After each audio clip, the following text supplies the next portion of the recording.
Ana, quando quiser, pode começar. Ah, ¿que puedo empezar? ¿Sí? Pode, sim, por favor. Ujú. Bueno, pues buenas noches y muchas gracias por el tiempo, por la atención, por estar aquí. Me llamo Ana Nicuesa, soy astrofísica y ahora mismo soy mamá. Principalmente ahora mismo soy mamá. Tengo un niño pequeño de 2 años que se lleva el tiempo, la energía. Y en las últimas semanas estamos durmiendo muy poco, así que les pido disculpas si alguna pregunta no sé responder o si... Es decir, soy una mamá que duerme poco, para empezar. Y, y voy a intentar contar cómo Teilhard de Chardin se coló en mi vida. Y es una forma un poco peculiar porque, bueno, pues como parte de mi trabajo de astrofísica, tuve la oportunidad durante 3 o 4 años de ir 3 veces a Chile, 3 semanas cada vez a trabajar. O sea, estaba fuera de casa cada vez que me iba de mi casa en Alemania, estaba un mes, 5 semanas fuera, porque el ir y el volver ya necesitas prácticamente, entre el viaje y recuperarte, ¿no? Necesitas como 2 días por lo menos. Y a la vuelta solía aprovechar y me quedaba unos días en mi casa en España visitando a la familia. Entonces eran viajes como muy intensos, ¿no? No era un viaje normal. Los astrónomos vamos a observar a veces a los telescopios, pero tienes 2 noches de observación como mucho, o tienes, no sé cómo explicar, medianoche, unas horas. Ahora ya cada vez más observan para ti los compañeros, pero estar 3 noches, 3 semanas, perdón, seguidas en el telescopio trabajando no es lo normal. Ah, También quisiera poner en valor que, claro, cuando en Europa estamos en invierno, en Chile están en pleno verano. Entonces yo pasé de tener un invierno al año a tener 2 inviernos al año. Pasé de tener un verano al año a tener 2 veranos al año y así sucesivamente. Am, Hay más peculiaridades en mi trabajo como astrónoma, pero vamos a empezar por el viaje. El viaje era matador. Matador, ¿cómo traduzco eso al portugués? El viaje era i- mm, inacabable, larguísimo. Am, Encima, como los científicos andamos siempre mal de dinero, porque los proyectos siempre tienden a no tener dinero, se recorta en todo y también recortaban en nuestros viajes. Nuestros viajes no eran cómodos, para nada. Yo salía de mi casa en Alemania y tenía que coger un tren para llegar a Frankfurt, al famoso aeropuerto de Frankfurt. Ahí ya se me podían ir para estar segura de coger el avión a Chile, que claro, un avión a Chile vale mucho dinero, que no pago yo, que paga por mí la universidad. No, no puedo correr el riesgo de tener cualquier pequeño accidente y no coger el avión. Entonces, pues yo tenía que salir de casa con tiempo, pues a veces salía para estar en Frankfurt esperando 2 o 3 horas, ¿no? Por seguridad. No vaya a ser que al tren le pase algo en Alemania. Bueno, me montaba en el avión ya en Frankfurt para llegar a... Hacíamos primero Frankfurt-Madrid, yo procuraba hacer esa ruta. Frankfurt-Madrid, parábamos un rato en Madrid y luego hacíamos Madrid-Santiago. Esos son em, unas 15 horas de avión. Yo no sé si ustedes han tenido la oportunidad de estar 15 horas en un avión, seguro que algunos sí, otros no. Yo después de 7 horas y con el ya la trayectoria del viaje, que ya digo que salía de mi casa en Alemania y hasta llegar a Frankfurt ya habían pasado 6 horas, yo a mitad de viaje, camino de Chile, empezaba a protestar y me levantaba. Iba a las azafatas y decía, bueno, ¿y cuándo llegamos? ¿Por qué está tan lejos Chile? ¿Cómo puede ser? En fin, conseguíamos ya aterrizar en Santiago. Y ahí tenía que enlazar con otro avión que me llevaba a La Serena. que eran ya una distancia mucho más corta, pero pues yo llevaba de viaje ya 15 horas por lo menos, o 16, estaba ya cansada. Lo mismo en el aeropuerto de Santiago había que esperar un par de horas hasta poder agarrar el vuelo a La Serena. Y en La Serena, pues una llegaba como podía, pues con la sonrisa puesta, pero poco más, con mucho cansancio. Lo mismo con el cambio de clima, con el cambio de, ¿no? Con un cierto despiste, con un cierto... Y ahí me esperaba un taxi con mi nombre ahí puesto bien para que no me escapara, no vaya a ser que cambiara de idea y no quisiera subir al telescopio. Entonces me esperaba un taxi con mi nombre y este es el mapa que he querido mostrar. Vamos a ver si el ratón funciona. Aquí está el... a ver el ratón, el ratón, el ratón. ¡Ah! El ratón, se me escapa el ratón. Aquí está el aeropuerto de la Serena, que se llama La Florida, y aquí la flecha roja es el observatorio de la Silla. El coche dice, el Google Maps dice que son 2 horas y media. Yo diría que pudieran ser quizás hasta algo más, porque el observatorio de la Silla, desde que se entra hasta que se llega arriba, pues yo creo que casi hay una hora de camino, una vez que entramos en el observatorio. Y este es el mapa, digamos, geográfico, el mapa físico de Chile, que ya se ve que es una región pues muy desértica. No controlo bien el ratón, no sé por qué. Bueno, seguiremos. Esta es la Panamericana, la ruta número 5. Ya hemos salido de La Serena, camino del observatorio. Y pues se ve claramente que es una región totalmente desértica. Y no solo es desértica, hay muy poca población en la zona, muy poca ciudad, muy poco pueblo, muy poquita cosa, muy poquita cosa. Desde el aeropuerto al observatorio yo recuerdo viajes largos en ese taxi. Am, yo creo que podríamos tardar unas 2 horas y media entre unas cosas y otras, vamos a decir. Esto es, este era mi sueño, el poder bajar de vez en cuando a la realidad, porque claro, 3 semanas encerradas en el observatorio, pues llegaba un momento que yo echaba mucho de menos algún contacto con la realidad. Y esto era una zona de playa que está de camino, que alguna vez tuve la suerte de ir en coche particular y podernos acercar, ¿no? Y me la enseñaron. A ver. Esto es digamos, el siguiente destino que se llama La Higuera, que lo mismo se puede ver el paisaje totalmente desértico. Aquí estos señores con el burro, yo no me acuerdo si he visto señores con burro. Lo que sí he visto son personas andando, caminando a pie, en regiones donde no hay nada y donde yo preguntaba, ¿qué hacen esas personas ahí? O sea, tú decías, de dónde vienen y a dónde van? ¿Y cómo puede ser que vayan caminando? Porque, insisto, son zonas del planeta muy poco habitables. Hay que tener mucho cuidado de que no te dé una insolación, de tener siempre agua contigo, de tener comida, de tener... Recuerdo que en uno de mis viajes iba en el taxi y yo, claro, como soy española, pues siempre iba hablando con los taxistas, ¿no? Y les hacía muchas preguntas para entender lo que veía, porque me llamaba mucho la atención. Y apareció en un rincón, en una curva, digamos, apareció un señor, todo moreno, moreno, moreno, que hacía señal de autostop que quería que le cogiéramos en el taxi. Y yo le dije que sí, por Dios, vamos a, ¿cómo no? Y el taxista me dijo que no podía, que por mi seguridad lo tenía prohibido, y me enfadé. Y le pregunté que qué hacía ese señor ahí. Me explicó que se dedicaba a la minería, pero minería, digamos, de forma artesanal o de forma que no había ninguna empresa detrás. Chile es un país minero a escala mundial, ¿no? Tienen mucho cobre, por ejemplo. Y hay zonas donde explotaron y ahora ya no explotan, y eso es lo que sucede alrededor del Observatorio de la Silla.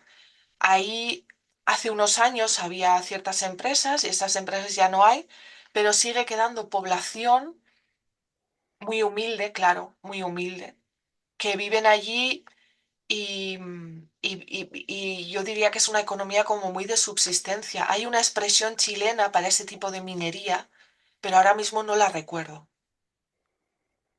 Am, este complejo que hay ahí, ya digo, tú vas por la Panamericana y ves solo desierto, montaña a un lado, a otro desierto, muy poca vegetación, y de repente, cada, no sé, cada 60 kilómetros o 70, aparecen este tipo de complejos y yo preguntaba, ¿y eso qué es? ¿No? Pues esto es un restaurante que se llama El Escorial. El Escorial también es un lugar cerca de Madrid con un palacio espectacular. Bueno, pues en mi camino al observatorio era un restaurante, ¿no? Y todo me llamaba mucho la atención. Em, este es Incahuasi, también fue como mi gran obsesión. Era el último lugar habitado, digamos, antes de dejar la Panamericana y coger el desvío hacia el observatorio. Un pueblo aislado de todo, con un colegio. Por circunstancias que ahora no recuerdo, también en uno de mis viajes tuvimos que ir a ese colegio y pedir al baño, porque ya eran muchas horas de viaje y bueno, necesité. Y pues un lugar muy humilde, un lugar muy humilde, que te toca el corazón, ¿no? Que tú dices, contra todas estas personas que viven aquí, mi pregunta siempre era, ¿de qué viven? Aquí no hay agricultura, no hay ganadería, no hay tiendas, no hay... Todo les queda lejos. ¿Cómo pueden vivir aquí, no? Y los niños, ¿cómo viven aquí los niños? ¿Por qué Incahuasi fue como una obsesión que yo tenía? Porque ya digo, estar 3 semanas trabajando en altura por la noche, sin ningún día de fiesta durante esas 3 semanas, era duro. Y entonces yo pedía a mi equipo que me dejaran bajar media tarde, una tarde, al lugar más cercano a tomarme un café y volver. Pero por motivos logísticos siempre me encontré con el no como respuesta. Pero yo no dejé de intentarlo, no dejé de inventar, de buscar, de buscar formas de... Y claro, Incahuasi siempre estaba, era lo más cercano, ¿no? que yo tenía. Lo que pasa que una vez como que digamos lo pude tocar un poco, pues también me di cuenta que era una cosa complicada. Esto es ya cuando hemos dejado la Panamericana y arriba no sé si, yo creo que se ve, están aquí los telescopios de la silla, aquí está el observatorio. Y este es el trayecto que yo digo que pues podía durar tranquilamente, seguro que más de una hora, seguro, seguro, seguro. Porque desde la entrada al observatorio abajo hasta los telescopios arriba tardábamos 45 minutos. O sea que era otra vez un viaje largo. Y les quiero recordar que yo llevaba muchas horas de viaje encima. Es decir, cuando yo llegaba a este paisaje, prácticamente llevaba yo 24 horas de viaje yo. Entonces, eran unas sensaciones al observatorio de la silla. Al cabo de los 2, 3 viajes empecé a llamarlo Alcatraz la Silla, por la prisión de Alcatraz, famosa prisión de Alcatraz, porque yo lo que sentía era un agobio importante al llegar, porque sabía que me iban a encerrar 3 semanas, ¿no? Era una cosa voluntaria, pero había una parte de mí que le costaba y lo llevaba mal. Y cuando bajábamos y me iba de Alcatraz la Silla, una alegría. O sea, yo me acuerdo en el taxi aquel, abría la ventana, sacaba los brazos, era como una niña pequeña porque me iba de Alcatraz y volvía a mi libertad. Echaba mucho de menos mi libertad. Quizá eso no pasó el primer viaje, no pasó el segundo, pero ya el tercero probablemente sí. Y yo creo que en total pude hacer 10 viajes de esos, de trabajar 3 semanas sin descanso. Este es el famoso observatorio de la Silla. Es una foto antigua, probablemente no sea la mejor. Lo he elegido para enseñaros que es un complejo grande. Em, a ver, varias cosas. Que yo fuera a trabajar 3 semanas no era lo normal. Ya digo, un astrónomo trabaja un día, medianoche, noche y media, pero 3 semanas no. Yo tenía un coche. disponía de un coche dentro de este complejo. ¿Por qué? Porque me encargaba por la noche de observar y durante el día o durante cualquier momento del día o de la noche, de la salud física del instrumento con el que yo observaba. Yo formo parte de un equipo que trabajaba con un instrumento concreto. El instrumento necesita una temperatura concreta, una presión, un vacío. Entonces todo eso estaba, digamos, telemetrizado, estaba como con máquinas, controlado por máquinas, y yo llevaba siempre conmigo dos buscas, como los médicos, esos buscas que en las películas te suena pi, pi, pi, pi. Bueno, uno de esos buscas era para que si al instrumento, ya digo, de día o de noche, algo fallaba, a mí me sonaba el busca, ¿no? Y era mi responsabilidad, pues, arreglar lo que pasara.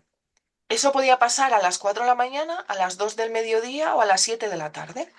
Y por eso tenía acceso a un coche, para que si en cualquier momento del día tenía que acercarme a mi telescopio, que es este de aquí, no puedo, el ratón no funciona, lo siento. Bueno, en mitad de, digamos que un telescopio que está como en medio, que es como metálico, casi todos son blancos y hay uno metálico, pues el metálico redondo es mío, digamos, era mi telescopio. Pues yo tenía un coche. Eh, la parte de abajo de la foto son como los hangares del observatorio. En el medio está la zona de control donde todos los astrónomos trabajamos de noche y donde también teníamos nuestras habitaciones para dormir, un edificio, digamos, que era como donde hacíamos la parte social, ¿no? Del día, el comer, el cenar. Había una sala de cine, había algún billar, me parece, una pequeña biblioteca. Y arriba ya pues ya se ven los telescopios blancos a lo largo del observatorio, ¿no? De un lado al otro del observatorio yo creo que hay 5 o 6 kilómetros. Insisto, no eran distancias pequeñas, eran distancias importantes. Y por eso el que yo tuviera un coche para, ya he explicado, ¿no? En caso de que al instrumento le pasara algo. Am, claro, como hice tantos viajes, acabé haciendo una pequeña maleta allí un poco escondida. Aprovechaba que nuestro instrumento tenía unas ciertas habitaciones para material técnico del propio instrumento. Para... Eso lo aprendí de un compañero mío. Él tenía ahí un bolso de deporte grande y yo hice lo mismo. Me llevé un bolso de deporte grande y empecé a dejar allí las cosas que... para no ir cargando, ¿no? Siempre ciertas cosas. Entonces acabé al cabo de tres años, 3 años y medio acumulando como una cierta maleta, ¿no? De mis cosas que estaban allí. Todo esto que estoy contando no es lo normal, ya digo, de cuando un astrónomo va a observar. Otra cosa curiosa era que como soy española y estaba tanto tiempo y me gusta la gente y soy curiosa y hablo, pues me acabé integrando con el equipo local de los compañeros chilenos. Tanto los astrónomos, los operadores de telescopio, como con la paramédico, con el personal de limpieza. am, yo con todos hablaba y con todos, y gracias a eso, esas 3 semanas en Alcatraz la Silla, pues iban pasando mejor, ¿no? Gracias a que cuando iba a comer no me sentaba sola, siempre comía con el grupo de gente local. Solo para que puedan comparar, la gente local, tanto astrónomos como el personal de limpieza, por ley solo podían trabajar 7 días en altura seguidos. Y yo estaba 21. Lo digo también para que quizá me vayan entendiendo más cuando hablo de Alcatraz la Silla. Es una experiencia que me marcó mucho. Am, a ver. Bueno, y aquí simplemente he querido elegir algunas fotos bonitas, hechas desde los telescopios grandes o para también ver el paisaje desértico. Este telescopio que se ve como en primer plano es el telescopio. El ratón no funciona, lo siento. Bueno, es el telescopio 3.6 de la ESO. La ESO es la Organización Europea para la Astronomía en el Hemisferio Sur. España es parte de la ESO, Portugal es parte de la ESO. Digamos que todos los países europeos se asociaron para construir telescopios importantes, observatorios, mejor dicho, en el hemisferio sur. El Observatorio de la Silla, es el observatorio más antiguo que Europa tiene. Se construyó allá por el 69. Es muy curioso porque luego se han construido observatorios mucho más punteros y más caros. Y sin embargo, la Silla, a pesar de que han cortado presupuesto hasta límites que dan, hasta en la calidad del papel higiénico nos cortaron el presupuesto para que me entiendan, de verdad que no, o sea, en cosas que tú dices, pero ¿qué carajo vas a ahorrar en el papel higiénico? Pues hasta en el papel higiénico.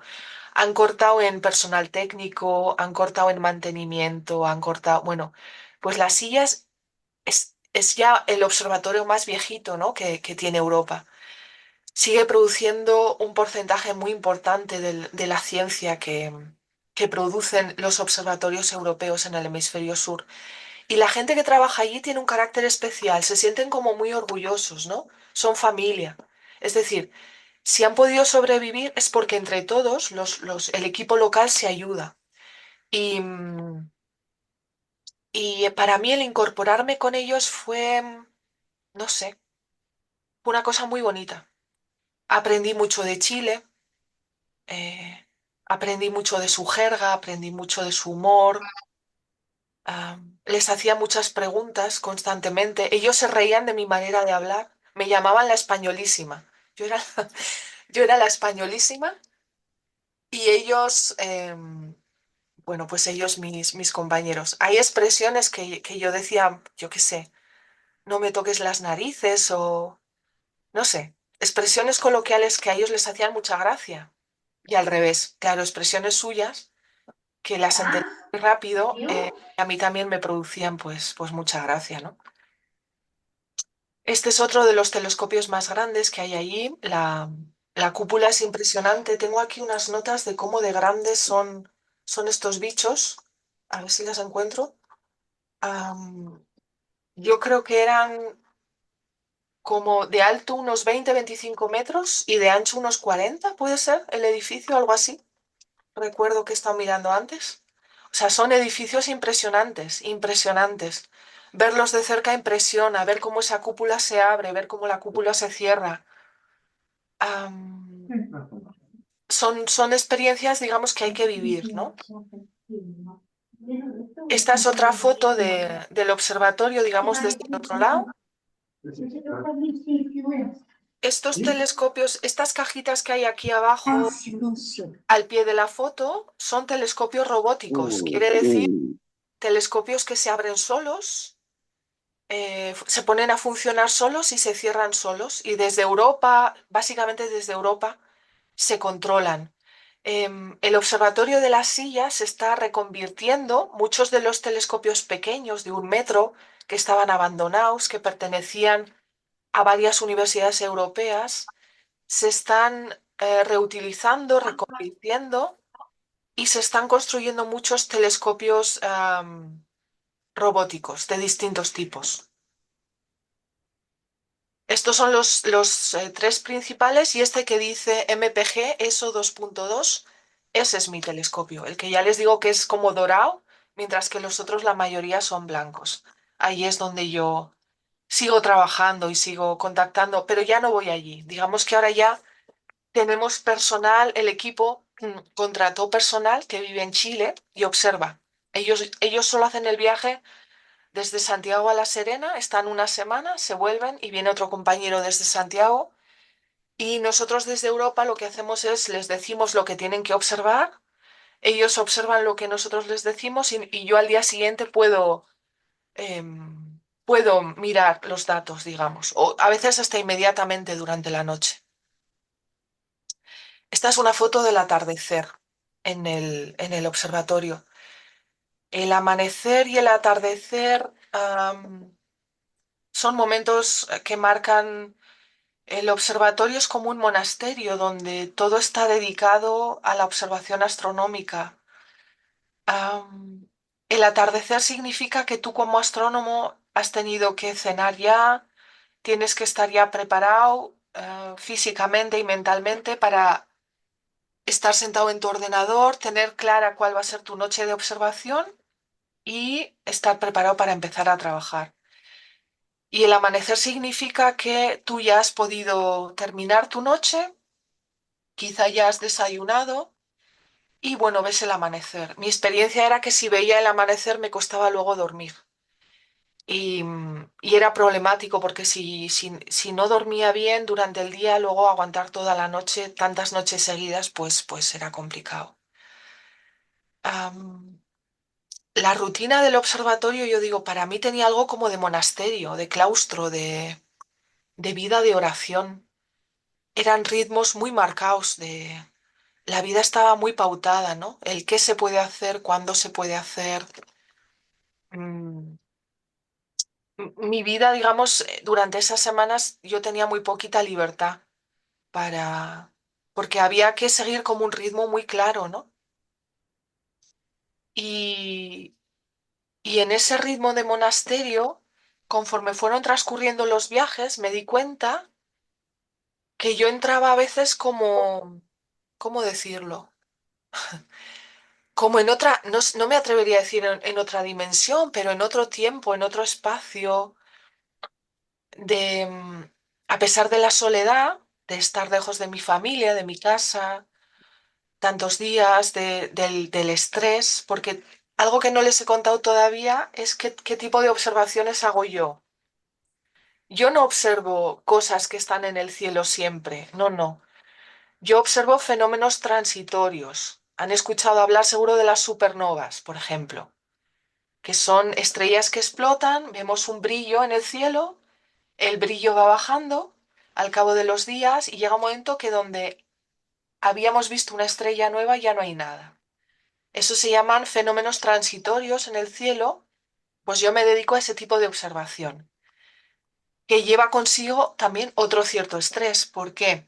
Porque cuando se produce, vamos a decir que una estrella explota en el cielo. El tipo de estrellas que yo observo emiten rayos gamma, que son la energía más energética que conocemos, ¿no? La atmósfera bloquea esos rayos gamma. Entonces, tenemos satélites ahí fuera que los detectan. Y somos ya tan listos que esos satélites nos dan una localización bastante buena de dónde está esa explosión.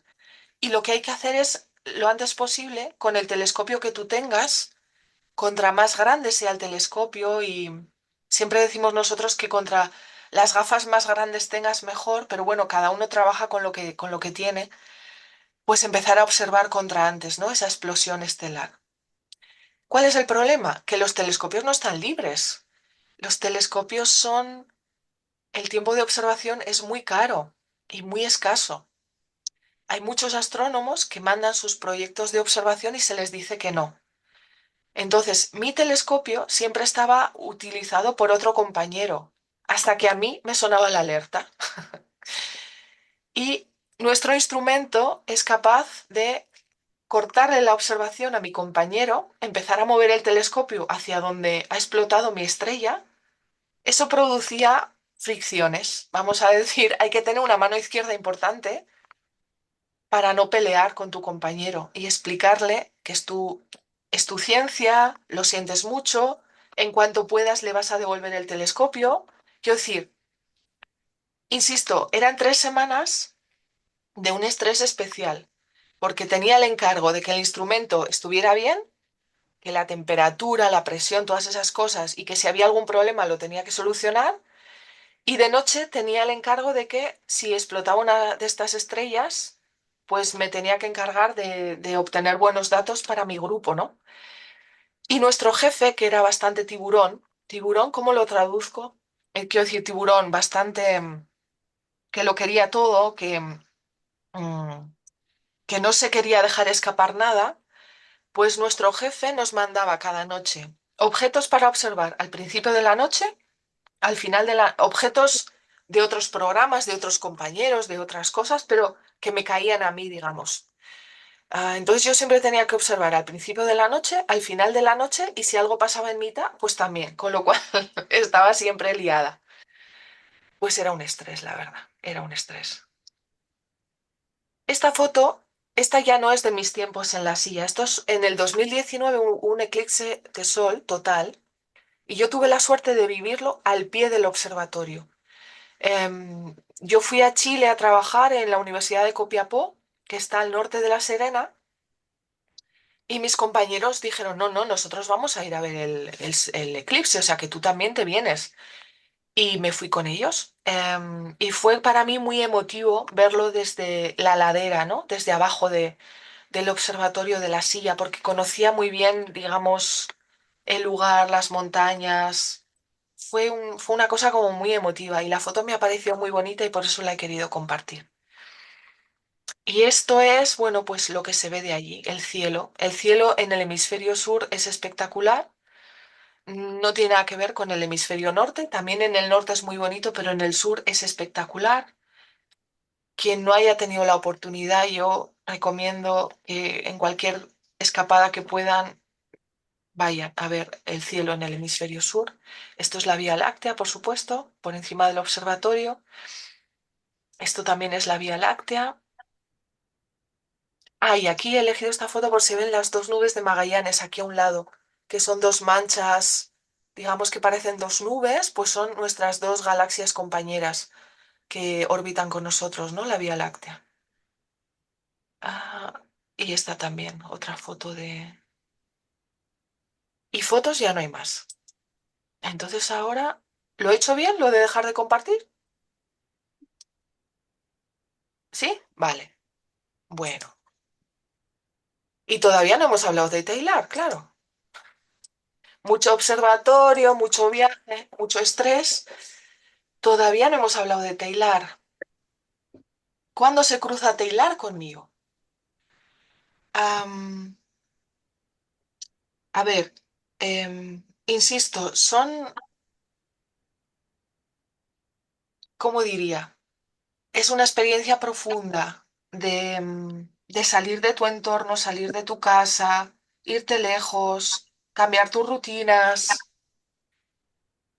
Y ahí, claro, yo creo en Dios y debe ser que Dios me sigue. Y entonces yo estaba allí y yo me sentía acompañada por Dios.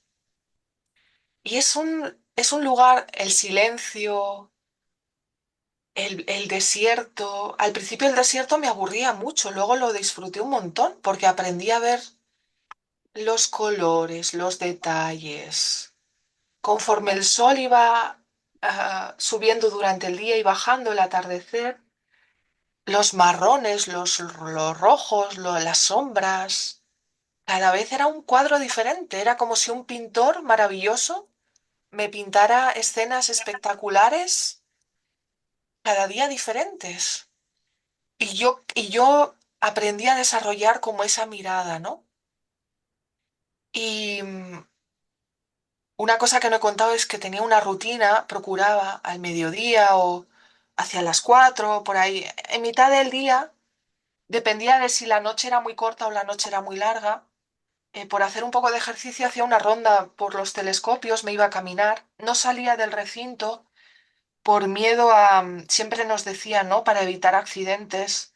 Por ejemplo, un compañero murió años después de yo estar allí, se fue solo, no avisó que se iba, no se llevó ni agua ni nada y pues el pobre debió de tener un accidente y murió. Entonces yo, por ser previsora, decía, bueno, pues si camino alrededor de los telescopios, cualquier cosa que me pase, alguien siempre subirá o bajará, me verá y ya está. Y insisto, tenía mis dos buscas, pues a una mala, de alguna forma o de otra me iban a encontrar. Y en esos paseos, pues se convirtieron como en momentos un poco místicos, vamos a decir. A ver si me atrevo a decir esto enfrente de todos ustedes, porque claro, teniendo aquí a Leandro Sequeiros, no sé yo si me voy a atrever, pero bueno, voy a intentarlo. El buen Dios, a esta que está aquí, desde pequeña, le dio una tendencia o una inquietud por la espiritualidad, por lo que está más allá, por... Yo desde muy pequeña he sido siempre muy inquieta. Em, Y entonces a mí no me sorprende que en mis viajes al observatorio yo me sintiera acompañada por el buen Dios, ¿no? Am, y ya digo, en esos paseos de ver, de yo estar arriba, me acuerdo en el telescopio en el 3.6 me gustaba sentarme ahí, mirar al horizonte y ves todo que cae, ¿no? Y al fondo el mar. Em, pues algo parecido a lo que vivió Taylor en su Misa para el Mundo, ¿no? Es decir, darte cuenta de que el cosmos, la realidad, la Tierra, el hombre, todo lo que el hombre ha sido capaz de inventar. A mí todavía me sorprende que tengamos satélites ahí dando vueltas que sean capaces de hacer las cosas que son capaces de hacer, ¿no? O sea, lo listos que nos hemos vuelto para muchas cosas, en el buen sentido. Si el GPS nos funciona a todos en el coche, es porque las matemáticas las cuadramos bien y las estrellas están donde están y todo funciona maravillosamente, pero son todo matemáticas. Que parece algo como muy abstracto, pero hemos conseguido bajarlo a tierra y tú te montas en el coche y le dices al GPS, llévame a Lisboa. Y acabas en Lisboa, en la calle que tú quieras, sin equivocación. Am, pues ya digo, en esos momentos, y también por la noche, ¿no? En momentos de estar observando y de yo saber que tengo un rato tranquilo, de poder salir del telescopio y sentarme afuera de la habitación donde trabajamos todos y estar media hora, tres cuartos de hora mirando al cielo en tranquilidad y decir, qué maravilla es esto, ¿no? Pero que somos un punto azul en mitad del cosmos, que decía Sagan, y que la especie humana somos una parte de esta historia del universo, ¿no? Ahí te vienen muchas mociones, no sé bien, son como sensaciones o vivencias muy íntimas que son difíciles de contar y de trasladar. Ah, lo que sí puedo decir es que cuando yo leí Vamos a ponerlo de otra forma. Yo tengo experiencia de ejercicios como seguramente muchos de los que estamos aquí, ¿no? Conozco la espiritualidad ignaciana, he hecho los ejercicios varias veces, de varias modalidades, en varios idiomas. Cuando yo viví en los ejercicios la primera vez la contemplación para alcanzar amor, yo dije, yo esto ya lo he vivido antes. O sea, Ignacio hace 500 años, en un libro maravilloso, explicó algo ¿no? O invitó a hacer una contemplación que yo cuando me la dieron dije, yo esto ya lo he vivido antes. Eso es maravilloso, eso es un regalo. Am, en mis viajes en la silla, momentos de los ejercicios que yo, pues me venían también. Por ejemplo, la contemplación de la encarnación, ¿no? Cuando Padre, Hijo y Dios, Hijo y el Espíritu Santo miran el mundo. Pues es que qué lugar más espectacular para mirar el mundo que un observatorio astronómico, pues es que es el lugar ideal. Entonces, era como muy fácil vivir, volverlo a vivir. Y no tenía el libro de los ejercicios conmigo y no me hacía falta, no me hacía falta, que era lo que a mí me sorprendía. No quiero olvidar decir que todo esto es don, no tiene tanto que ver con mis dones, o sea, todo esto se me fue dando, fue don. Igual que lo pasaba mal y hablo de Alcatraz la silla. Pues tengo que reconocer, lo que pasa que, claro, estas cosas a mis compañeros astrónomos es difícil contarlas. Pues no vaya a ser que vayan a pensar que he fumado algo. No fumaba nada. No había nada para fumar, ni para beber, ni para nada. Teníamos todas las noches verduritas milagrosas que llevaba un compañero mío chileno, porque nos recortaron tanto en la comida que la cena de medianoche, que es una de las más importantes cuando tú estás trabajando toda la noche, te sirve para descansar, para hablar con los compañeros, para... En mis últimos viajes a veces ya ni iba porque nos encontrábamos siempre la misma comida, repetida, de lunes a domingo, las verduritas milagrosas que decía un compañero mío que estaban siempre ahí, las mismas. Am, ¿Perdón?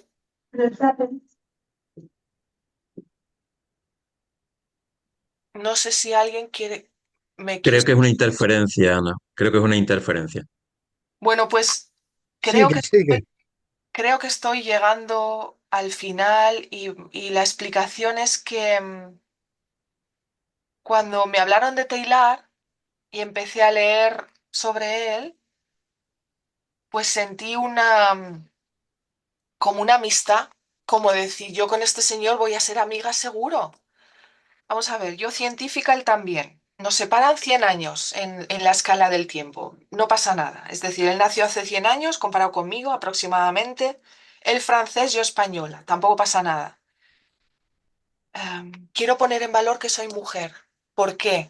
Porque me di cuenta hace muy poco tiempo que nosotras mujeres parece que se nos ha quitado el valor de como la voz en las cosas de Dios, ¿no? Si yo ahora les pregunto cuántos escritores que hablen de Dios conocen, bueno, jesuitas así nos salen bueno, la lista no se nos acaba. ¿Cuántas señoras que hablen de Dios que escriban conocen? Uy, la lista, qué cortica. Qué cortica la señora. ¿Y por qué? ¿Será que nos han quitado la capacidad de rezar? Si cuando a un jesuita le preguntan ¿quién te enseñó a rezar? Todos responden mi madre o mi abuela, carajo. Y luego nosotras mujeres parece que Caraca. no tenemos voz, parece que no sabemos hablar de Dios, parece que no. Pues yo desde pequeña hablo de Dios en primera persona, debe ser un don, soy muy pesada. Ah, también lo hago para criticar, ¿eh? Es decir, hay cosas que de nuestra querida Madre Iglesia con las que yo ¿cómo diría? No estoy de acuerdo, no me parecen bien, creo que hay que cambiar, creo que la Iglesia no está tratando a la mujer como debería, para nada. Estamos en un segundo o tercer lugar y no sé por qué. Y por eso quiero poner en valor que soy mujer. También quería contar, no sé si tiene mucho que ver, pero me apetece contarlo. Mi camino como mujer ha sido distinto. Yo me he dedicado muchos años a la investigación y después me he casado y he sido mamá. Y ahora es en lo que estoy, que es que básicamente soy mamá. Pero hace unos años, en un encuentro de la CVX europea, un jesuita que acompaña todavía a uno de los países europeos que me van a permitir no decir el nombre,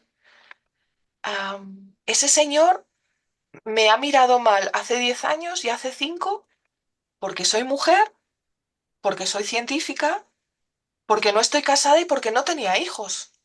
Hace 10 años pasó, pero es que hace 5 también. Cuando pasó hace 5, me dieron ganas de darle un sartenazo, porque hace 10 pensé, yo qué sé, ten paciencia, ¿no?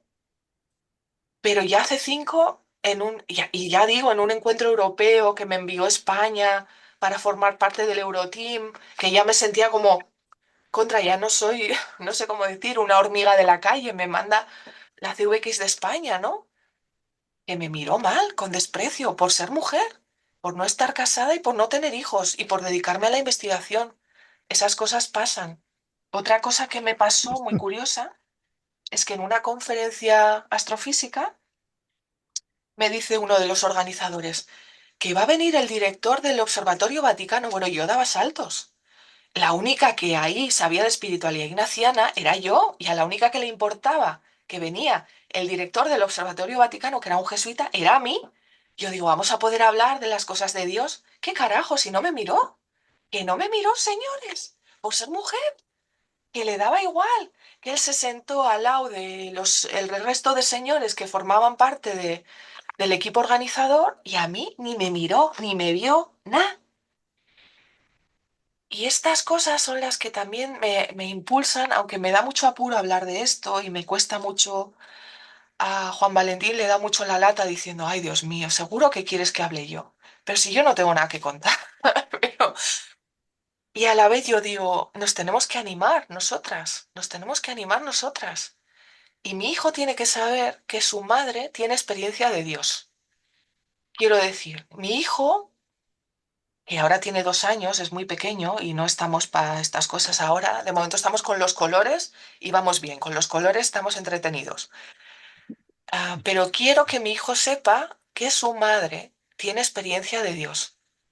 Que habrá otras personas que él irá conociendo a lo largo de la vida, que tendrán experiencia de Dios, pero su madre también. y su madre se la contará. Y su madre estará ahí por si él necesita ayuda en las cosas de Dios. Creo que es importante. Creo que es importante que nosotras mujeres empecemos a hablar y que vosotros caballeros, jesuitas incluidos, me voy a permitir decirlo, nos animen. Porque a veces los jesuitas, que yo tanto los quiero por amor de Dios y de los que tanto he aprendido, en privado sí, pero luego yo digo, ¿por qué al lado de cada jesuita en un acto importante no hay también una voz femenina? Se podría organizar. La compañía que tantos pasos ha dado, se ha adelantado a los tiempos, cuando en el 70 la compañía con Arrupe dijo que su misión ya no iba a ser evangelizar, sino la justicia, como era la fe y la justicia, ¿no? Creo, si no me equivoco. Si Arrupe en el 70 se dio cuenta de eso, ¿cómo todavía la compañía no se ha dado cuenta que tiene que incorporar voces femeninas más públicamente? Públicamente. Que cada vez que hable yo no sé, pero hay monjas muy, pero no solo, o sea, pero voces femeninas, Dios mío, nos faltan por todos los lados, nos faltan por todos los lados. Y nosotras sabemos de Dios. Nosotras damos a luz, nosotras engendramos, nosotras creamos vida. Esa es una experiencia también tan espectacular. Yo no sé qué es más espectacular, si los viajes a Chile que les he contado o mi embarazo y dar a luz a mi hijo, no lo sé, no lo sé. Y dónde Taylor podría decirme más cosas también, ¿no? Porque cuando yo vi crecer mi tripita y ahora veo crecer a mi canijo, a mi pequeño, a mi bebé, yo veo esa cosmología de la que Taylor habla, ¿no? De que nosotros vamos avanzando hacia un punto más avanzado de conciencia en la historia. Pues todo eso yo creo que en pocos ejemplos se ve mejor que en un embarazo y en una crianza de un ser humano, en el despertar de un ser humano, ¿no? En cómo ese ser humano empieza a hablar, a ponerse los calcetines, a quitarse los calcetines, no sé. Y no sé si tengo algo más que decir de momento. No sé si me enrollé mucho.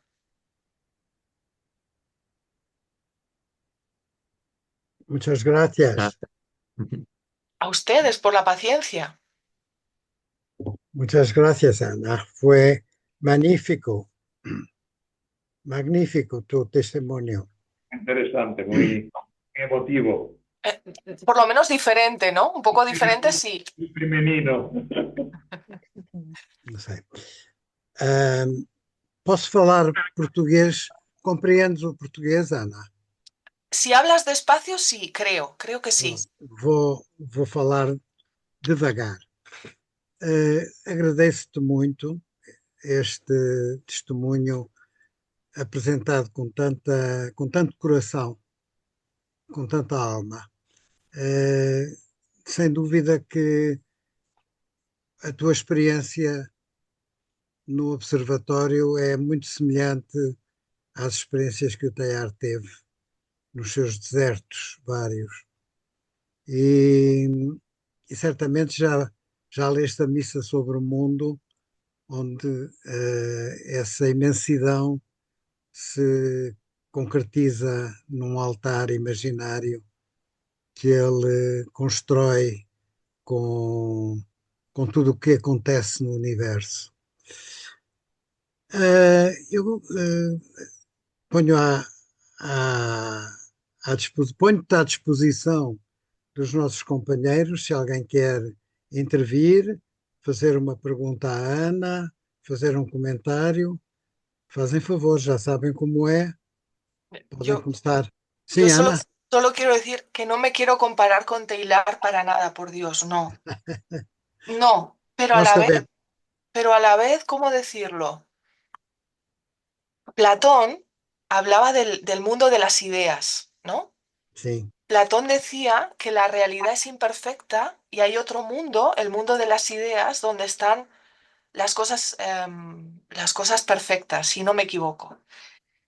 Pues aquí hay algo parecido, ¿no? Es decir, cuando, ya digo, Ignacio, lo que él escribió en los ejercicios, o no sé, personas que han tenido otras vivencias, místicos o no, se cruzan en nuestra vida, ¿por qué no darle valor y agradecimiento también, ¿no? Ya digo, yo no soy telar, por amor de Dios, no, para nada, para nada.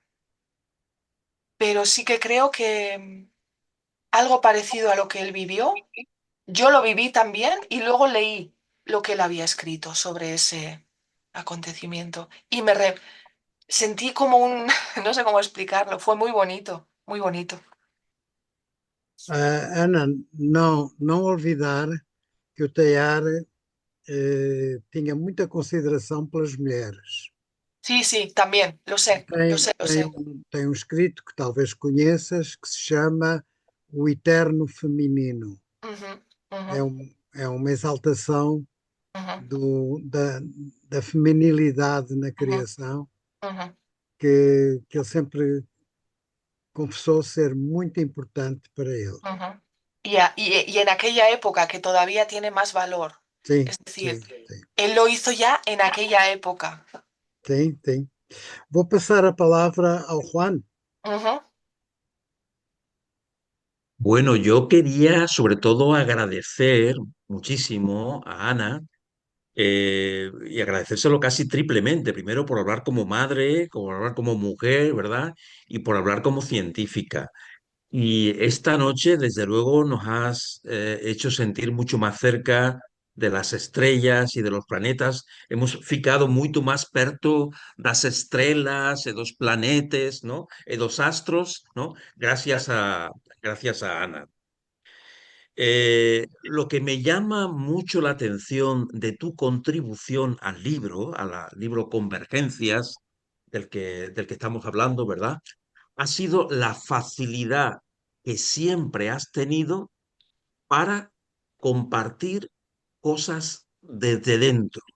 Es decir, no sabes lo frecuente que ha sido encontrarse con alguien que conoce mucho de Taylor y que tiene un conocimiento realmente profundo de todos los laberintos de su teología, pero quizás tiene dificultades para explicar cómo se ha sentido deslumbrado por dentro. Es decir, para hablar de sí mismo, de su propia experiencia espiritual, no de la teología de Taylor, sino de su propia experiencia espiritual, de su propio deslumbramiento. Y creo que eso lo hace con una facilidad extraordinaria. no No sé es, si es la experiencia, ¿verdad?, de no, CVX también, que... no, no, no es mérito mío, es don de Dios. Es Ajá, decir, a mí me suele pasar que voy por el mundo, voy de viaje o no. Yo lo llamo las cosas de Dios, las manos de Dios, y veo cosas, veo pequeñas historias que yo digo, esto lo tengo que contar, no, no sé cómo explicarlo. Si yo lo detecto, si yo lo, no es para quedármelo para mí, es porque el buen Dios quiere que yo lo comparta. Y soy pesada y lo comparto porque siento que se me pide que lo haga, ¿no? Que yo entiendo que es don de Dios, no es mío. O sea, bueno, mío. Yo intento ponerme a tiros el instrumento, pero creo que es que tengo la suerte que es uno de los dones que Dios me dio, creo. Junto con una curiosidad tremenda, una gran, ya digo, por las cosas, por el más allá, por lo espiritual, las grandes preguntas, ¿no? Yo las he tenido desde pequeña. La primera vez que me fui a hacer ejercicios con Ignacio, de San Ignacio, yo he nacido a 8 kilómetros de Javier, de donde está San Francisco Javier. Y yo me enfadé con San Francisco Javier porque le dije, si he nacido aquí a tu lado y no me haces caso, me fui a Tenerife a estudiar y ahí encontré la espiritualidad ignaciana, ¿no? Y dije, la toma. Y yo no quería hacer ejercicios en Javier, porque Javier es un lugar donde yo tengo muchas memorias personales. Mi padre trabajó como cocinero en el Hotel de Javier, que pertenece a los jesuitas. Mi padre me subía al hotel. Bueno, ya digo, Javier forma parte de mi historia vital, y yo no quería ir a Javier. Y me acuerdo que le dije a mi madre, mamá, me voy a ir con los jesuitas a rezar. Mi madre, mi padre ya había muerto. Y mi madre que su hija se fuera a rezar no lo entendía. Pero como se iba con los jesuitas dentro de lo malo y estaba en Javier, Pues me dijo, llévate de comer, que estos frailes vete tú a saber lo que comen. Fue lo único que me A dijo. comida porque os frades. Y yo le dije, mamá, por amor de Dios, porque yo tenía 20 y pocos, que no era lo normal irte a Javier a hacer ejercicios. Y Sangüesa es un pueblo pequeño donde todo el mundo habla y se conoce. Yo le dije, mamá, no hace falta que digas que me voy a Javier a hacer ejercicios. Haz el favor de decir otra cosa. Entonces yo me acuerdo que el primer día que bajo 8 kilómetros de los ejercicios a mi casa, me ve un vecino y me dice, ¿qué tal por París? Mi madre, mi madre contó a todo el pueblo que yo me había ido a París. Porque, claro, porque, ¿cómo decirlo? Yo no sabía si los ejercicios era mi primera experiencia, no sabía si me iban a gustar, si no me iban a gustar, si iban a cuadrar conmigo. Yo no tenía ganas de que al bajar al pueblo todo el mundo me preguntara qué tal con los jesuitas, o qué has ido a hacer con los jesuitas, o pues ya digo, si lo que mi madre me dijo fue llévate de comer, que vete tú a saber estos frailes lo que comen, y mi madre es católica, apostólica y romana y reza y va a misa y todo, ¿no? Yo decía, en el pueblo, pues por ejemplo, yo eso no lo conté en el pueblo en aquel momento, ¿no? Yo no dije que estaba haciendo ejercicios ni... Ahora ya, ahora ya me da más igual. Ahora ya, si sale el tema, pues lo digo, pero quiero decir, es un proceso también, ¿no? El que siento que he vivido de madurez, de... y uno de los últimos peldaños que siento es lo de ser mujer y la importancia de ser mujer, ¿no? Y el que no se nos ha dado nuestro lugar y el que para que la próxima generación de mujeres tenga un mejor lugar, nosotras tenemos que hablar. Creo que es muy importante que las que estamos ahora, bueno, que tenemos una edad donde estamos muy activas y todavía nos queda mucho por hacer, creo que tenemos que hablar para que las niñas tengan ejemplo. Yo no tuve ejemplo de mujeres científicas y tampoco tuve ejemplo de mujeres que hablaran de Dios. Miento, una monja de Navarra, en Navarra dicen que las mujeres en la tierra de San Francisco Javier tienen mucho carácter. Bueno, pues esta monja tenía mucho carácter. Fue misionera, se fue a Perú, hipotecó el convento sin permiso de las monjas para hacer casas para los pobres.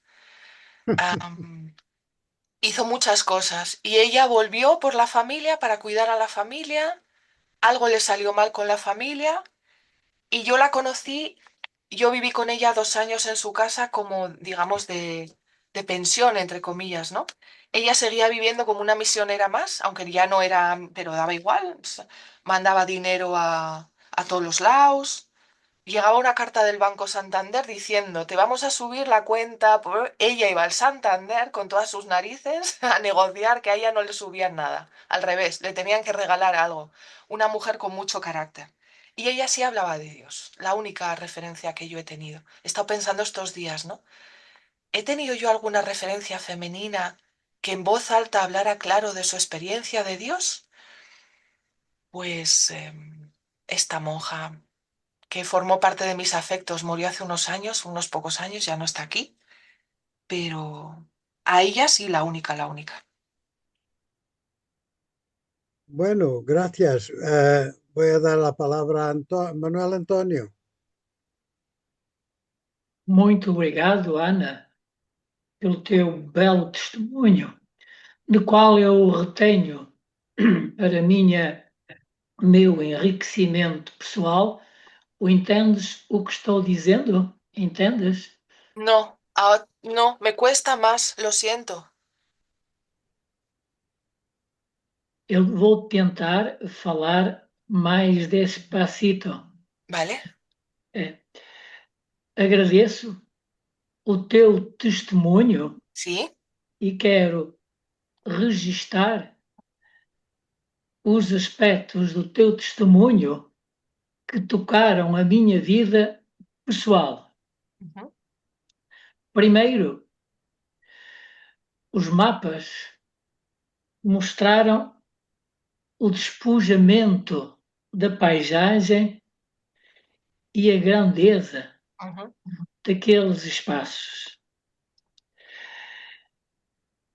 Eu associei esse teu testemunho e aquilo que tu vias, aquelas dimensões incomensuráveis do universo de que Teilhard de Chardin tanto nos falou.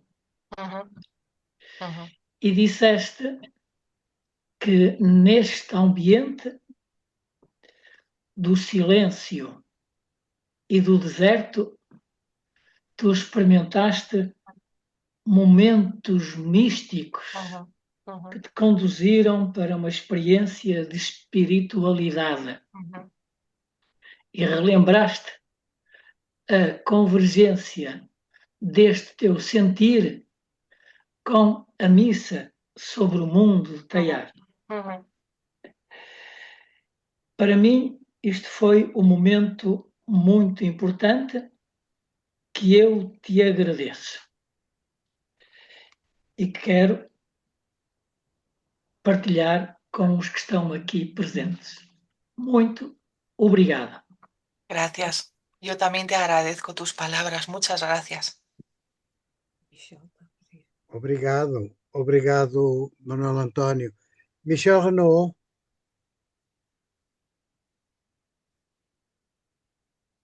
Muchas gracias por su exposición. Hablo portuñol aquí y francés de mi lengua materna. On peut parler français. Vous Ah voulez oui, parler c'est français? bonne idée, c'est une bonne idée. En portugais. Mais un peu lentement, mais oui, je peux parler français. Il fait beaucoup que je ne parle pas, mais j'aime bien parler français. Voilà, c'est très bien. Je peux parler en portugais en tout cas. Je suis, je suis professeur de philosophie, Ujú, déjà retraité, ujú, aposentado. ujú, J'ai 84 ans. ujú, Dans mes lectures, la plus récente lecture que j'ai faite, c'est un livre de théologie sur le cosmos. ujú, Je sais pas si on le voit. ujú, Un livre sur le cosmos du grand théologien de l'Université de Louvain en Belgique, ujú. belge d'origine. Et ce grand professeur qui a réalisé une série de livres qui étaient les cours de théologie qu'il donnait. Et il y a un des tomes les plus intéressants pour moi qui est sur le cosmos. Ujú. Et je voudrais vous demander Uy, uy, uy. quelle est, ce n'est pas pour faire de la pure spécialité mathématique et physique, mais comment comprenez-vous la relation entre le temps et l'éternité pour vous-même? Attendez, je vais vous expliquer cela. Une des questions, une des conclusions à laquelle ce livre en arrive à la fin, c'est de dire que le temps, je cite une phrase, o tempo para o homem é a sua capacidade de eternidade. O tempo para o homem é a sua capacidade, le temps pour l'homme est sa capacité d'éternité. Et entre parenthèses, tal como a eternidade para Deus é a sua capacidade de temporalidade. E depois tem uma frase um pouco mais difícil, que não vou citar. Mas sobre a esse propósito, ele diz, a segunda frase que leio, a nossa eternidade não é uma eternidade uranique. Uranique, em grego, isto é, de tipo celeste, que seria, que iríamos apanhar de cima. A eternidade é mais, mesmo se, mesmo se temos que evitar aqui todo o naturalismo, a eternidade implica uma ruptura, ele diz, que a graça constitui.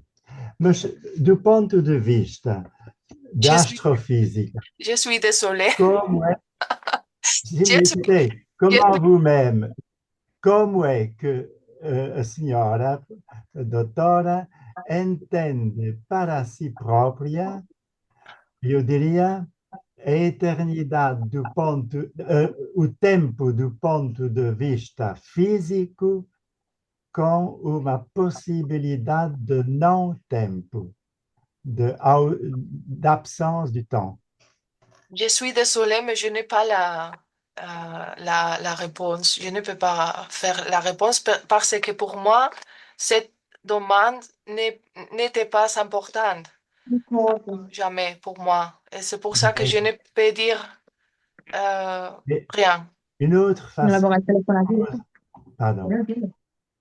uma outra maneira de colocar a questão é para si, o cosmos é, vai ser indefinidamente vivo ou é destinado, o nosso ¿Qué universo hago? é Cada destinado a uno. perecer ou não? Esos son girasoles de verdad o un árbol. Esos son fondos que se ponen. O un fondo. Hola Son fondos. Rosa. Hola Rosa. Creo que te estamos escuchando. Gracias. Je crois que l'univers sera vivo, vivant. Sempre. Sí, Para sempre. no lo sé, pero por el Mas, momento sí, por el momento sí. No hay mas, señales físicas de que vayamos a colapsar, entonces por el momento sí. Son preguntas que uno puede responder si uno se ha hecho la pregunta antes. Y para mí esa pregunta no ha tenido nunca, digamos, importancia, porque entiendo que no, de momento no vamos a llegar a esa respuesta. Entonces, como que filosofar o no lo sé, no es una pregunta que a mí me haya tocado. Entonces no puedo decir gran cosa. boa. Mais Ah, posso continuar rapidamente. pode, Michel. Fala-se hoje não só de universo, mas de multiverso. Não sei muito bem o que isso tem que ver. Será uma descoberta nova ou uma também maneira de entender uma pluralidade de universos, mas fora do tempo? Mm, Vuelvo a lo mismo. Voy a poner otro ejemplo, quizás así se entienda mejor. En una de mis experiencias profesionales hubo un congreso científico donde el objeto del congreso era ver si hay vida extraterrestre o no y usar los telescopios que tenemos hoy en día para buscar vida extraterrestre o no. Nunca jamás en un congreso científico he visto tanto nervio, tanto enfado, tanto un compañero mirar a otro como si fuera estúpido, tanto, o sea, todo el mundo estaba como fuera de sí, ¿no? Y a mí yo tengo la que no me movió ni un pelo nada, porque cuando yo veo el planeta como está, con todo lo que hay que hacer, yo digo, de la vida extraterrestre mejor vamos a dejarla tranquila. Yo lo siento. A ver, a cada uno, vamos a ver, el impresionismo a mí me gusta mucho, el expresionismo no, no lo puedo evitar. El románico, el gótico me gustan, los edificios ultramodernos, pues muchos no. Quiero decir, a cada uno nos toca una cosa y otras no. Y en las grandes preguntas filosóficas es lo mismo. Hay preguntas que yo las escucho y digo, pues qué bien, pero hay otras que es que no me tocan el corazón, con lo cual no voy a poner tiempo mío. Y sobre la eternidad y el cosmos, para mí lo más importante es aprovechar el día a día, la vida, la que tenemos, para que cuando llegue mi último momento poder decir, hice lo que pude y confío en que al otro lado nos están esperando. mis familiares que ya murieron, los santos, Dios, Jesús, en fin. Y hasta ahí, hasta ahí. Eso es como yo lo vivo. Pero no puedo dar grandes respuestas a una pregunta que a mí no me toca. No lo sé. Lo siento. Tá bom, Michel? Muito, Eu, muito bem, muito bem. eu, eu também tenho aqui uma questão a colocar à Ana. Ana, en tu testimonio, cuando hablas de tallar, yo voy a leer porque me parece que hay aquí un rato muy interesante.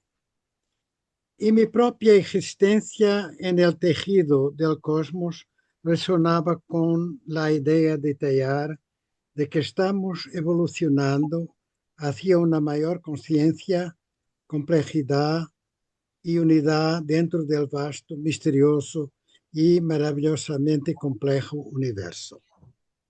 Desde las partículas subatómicas más diminutas hasta las vastas galaxias, todo está intrínsecamente conectado en un complejo proceso evolutivo.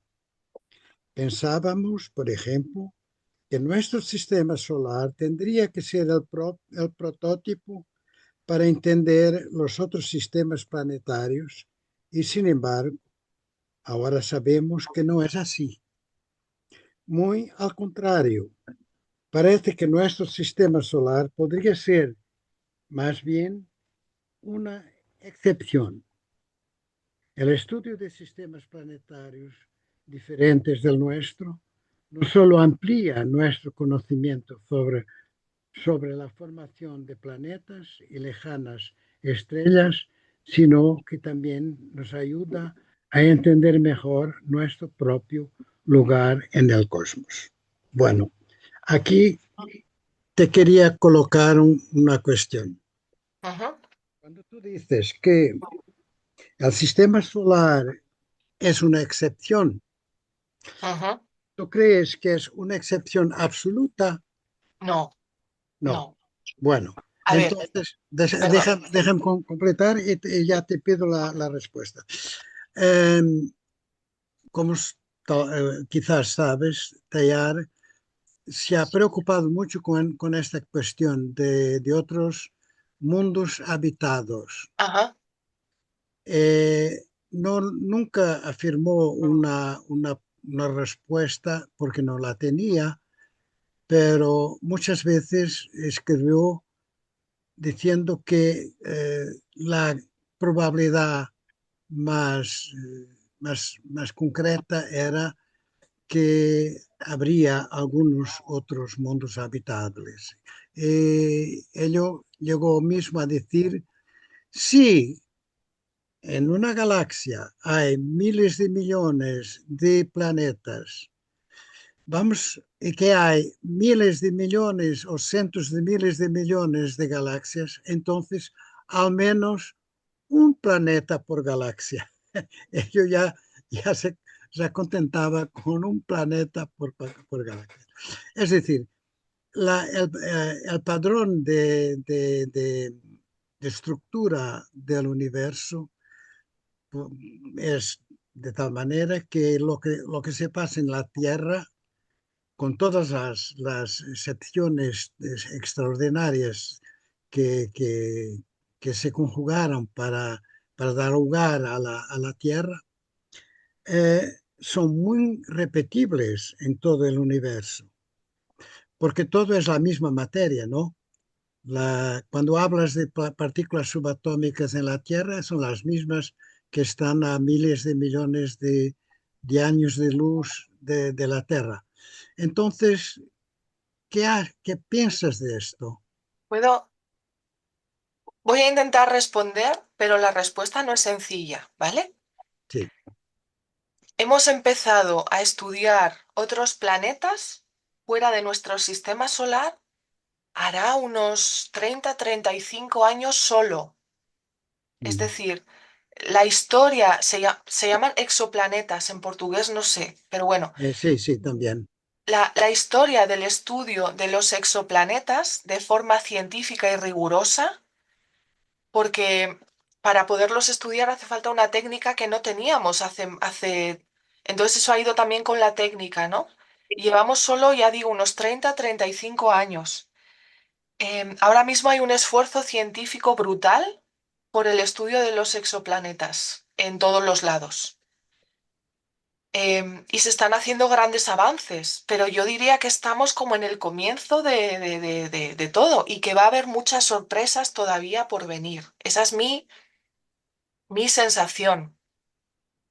Y desde el punto de vista estadístico es que se cae por su peso. El universo es infinito. El número de galaxias son infinitas, el número de sistemas planetarios, el número de... Entonces, claro, ¿cómo decir? ¿Cómo no pensar que existe la posibilidad de que pueda haber más vida en el universo? Claro que sí, claro que sí. Otra cosa, los periódicos, tanto en Portugal como en España, estoy segura. Se ha encontrado el planeta parecido a la Tierra o el planeta habitable o el planeta, ¿no? Hay un montón de... La prensa ahora mismo, hasta la prensa científica, desgraciadamente, hay como una necesidad de clics en los medios de comunicación, de ganar lectores, de tener audiencia. Y los titulares se hacen, los científicos, digo, ya no hablo de política, por Dios, hablo de ciencia pura. Los titulares se hacen de forma sensacionalista para llamar la atención. Hablamos de zonas habitables, de todo eso estamos en pañales, estamos aprendiendo. Nos falta todavía un montón por entender, por conocer. De momento estamos intentando observar qué molécula podría indicar un cierto grado de vida, pero cuando hablamos de vida, no hablamos de la vida que tenemos aquí, hablamos de cosas muy, muy sencillas, tremendamente sencillas. Otra cosa que escuché hace muy poco que yo no sabía era que las naves espaciales, cuando vuelven, traen bacterias o virus que no tenemos en la Tierra, algo así he leído, escuchado. Es decir, nos falta un montón, un montón, un montón. em, Desde el punto de vista científico, empezamos a tener algunas respuestas solo desde hace 30 años, ¿vale? Para poder decir, y yo no soy una experta en este tema, es decir, algo sé, pero no me atrevo tampoco a hablar con toda la precisión que debería de qué moléculas se está observando a qué se denomina una zona habitable en un planeta determinado. No me atrevo a entrar ahí porque no es mi campo de estudio. Entonces, mi opinión es que nos faltan años de estudio, nos falta ciencia, nos falta, pero que desde el punto de vista objetivo no se puede negar la posibilidad. Otro tema es si seremos capaces de localizar esa posible planeta que tenga vida en otra galaxia a no sé qué distancia, porque con las técnicas que tenemos hoy en día, bueno, pues estamos limitados por nuestra técnica todavía, ¿no? Muy bien, muchas gracias. Michel,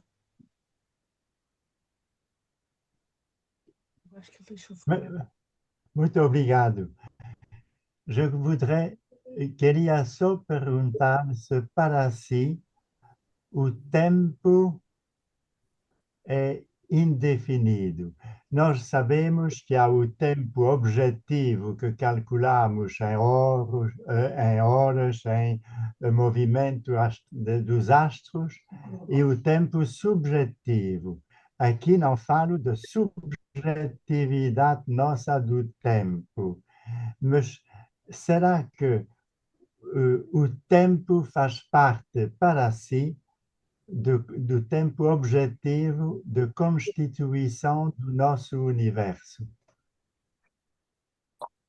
No lo sé, no lo sé, no puedo responder. Talvez seja impossível saber.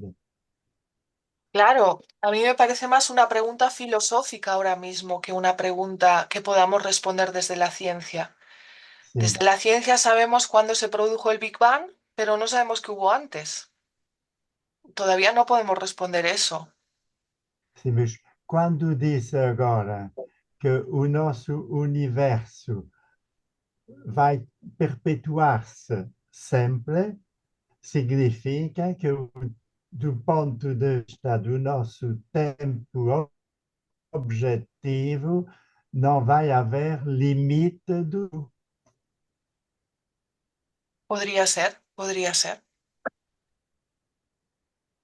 pero no puedo responder mejor a eso. Sim. É complicado, isso é verdade. Los astrónomos tenemos una limitación muy grande. Conocemos el 5% de la materia, pero hay un 30% de materia oscura y un 70% de energía oscura que no entendemos, que no localizamos. Es decir, nuestro conocimiento es muy limitado todavía. Sabemos muchas cosas, por Dios, muchas cosas, cada vez más, pero a la vez tenemos unos agujeros de no saber qué hay, qué pasa, cómo es, cómo puede ser, enormes. Entonces, hay muchas preguntas que la respuesta más honesta es no lo sé. Y creo que es lo mejor que yo les puedo, es decir, meterme aquí en jardines, en teorías, me parecería mentir, sinceramente, y no les quiero mentir. Creo que es mejor decir lo siento, a eso yo no puedo responder o ¿me entienden? O creo que no tengo nada que aportar. Me parece más honesto, sinceramente. Claro. Obrigado, obrigado, Ana. Michel, vou passar a palavra ao Juan que pediu. Pode ser? Muito bem. Ainda tinha mais perguntas, o Michel? Não, tanto, não. Não? Só queria dizer que é possível que seja impossível dar uma resposta a esta pergunta. É, eu acho que sim. Bom, então, Lo siento. Juan, podes entrar. Muy bien, en vista de que has comentado las conexiones que había entre San Ignacio, ¿no? y Ujú, Teilhard, que son dos personas que admiras, ujú. hay otra que me llama mucho la atención y además yo diría incluso que hay también una conexión entre Arrupe. San Ignacio, Teilhard y Ana Nicuesa. Ah, Y es una cita de su autobiografía que a lo mejor conoces. ujú, La autobiografía de San Ignacio dice, y la mayor consolación que recibía estaba en mirar el cielo y las estrellas, ujú, lo cual hago muchas veces y durante largo espacio. ujú, Es decir, que me da la sensación de que tanto Taylor como San Ignacio, como Ana Nicuesa nos ha demostrado esta noche aquí, pues sentís esa sensación de que a veces mirar dentro y mirar fuera viene al final a ser lo mismo. mm. Y Hay al- también Dime, de dime. sentirse un poco abismado por las tres grandes procesos que a Taylor le abismaban, que era el proceso de lo muy pequeño, Ujú, es decir, los átomos, ¿no? El abismo de los átomos, decía ujú, él, el abismo de las estrellas, es decir, lo infinitamente grande, y el abismo de las generaciones. Michel Renaud, que ha estado intentando, ¿verdad? Hacer hincapié y subrayar precisamente en ese abismo del paso del tiempo, en ese abismo de las generaciones que también nos produce esa misma sensación de vértigo. ujú. Yo me imagino a Taylor haciendo su trabajo, yendo a excavar y como una vocación clarísima. Es decir, yo entiendo que lo hacía con vocación, ¿no? Y yo también siento esa, es que a veces os movéis, ¿eh? Entonces se me mueve el cuadro a la vez, estaba mirando aquí, tengo que mirar allá.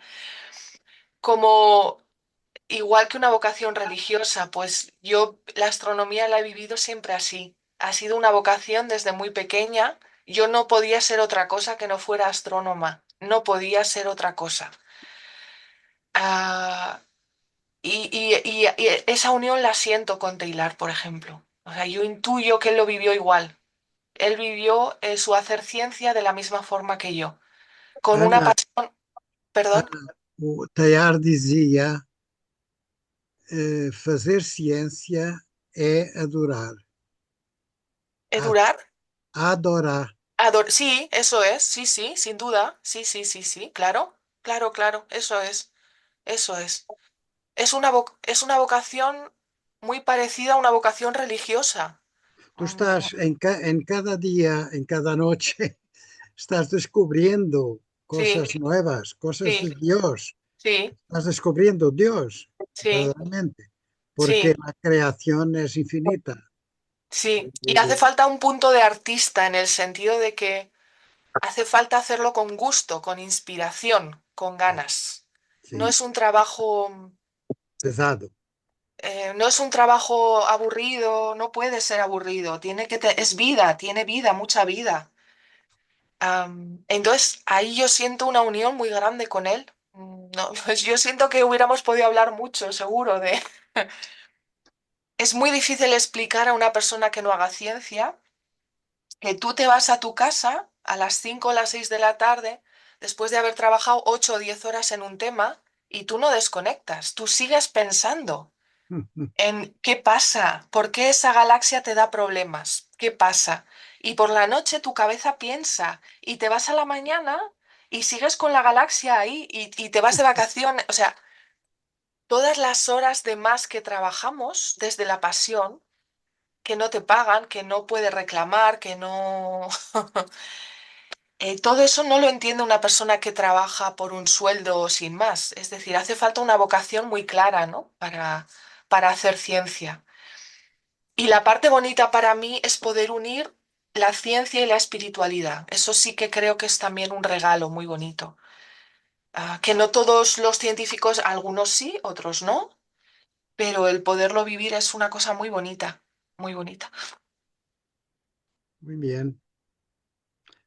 Bueno, muchas gracias a Ana por este estupendo testimonio y comunicación muy sencilla, muy clara, muy espontánea y muy amiga. Muchas Yo, gracias. yo les agradezco a todos por su paciencia. Ojalá pudiera responder todas las preguntas, pero no puedo. Am, También es la parte bonita, ¿no? De esto. Sí, yo creo que a veces Dios nos dio como... La ciencia es como un juguete para tenernos entretenidos y para no dejar de crecer y de pensar. Y ahí estamos entretenidos, intentando entender este universo maravilloso del que nos falta muchísimo por poder entender, ¿no? Y es normal, las preguntas filosóficas son infinitas, infinitas, infinitas. Bom, eu acho que nós todos devemos desejar à Ana muito êxito e muita paciência, porque ela tem, necessita para fazer a sua ciência com o bom espírito que nos demonstrou ter. Eu vou recordar que no dia 3 de dezembro temos a próxima sessão do nosso seminário às 19 horas de Lisboa, 20 de Espanha e 20 da Alemanha. E vamos ter um testemunho da Isabel Gomes. Ah, A seu tempo vão receber o testemunho dela para o poderem ler antes da sessão. Bom, a todos desejo uma noite agradável. ella también les hablará que es mujer, también. Sim, sim, sim, sim. Muito bem. Muito Muitas graças a obrigado. todos. Todas, Ana. Muito Tchau, obrigado. beijinhos. Boa Boa noite. noite para Deus, vocês. Gracias. Até à Boa noite. Adiós próxima. a todos. Chao, Deus, bom. chao. Gracias. Um grande abraço. Um grande abraço. Obrigada. Vou fechar. Uhum. Ok. Então, Ora, vou encerrar. Boa noite. boa noite. Boa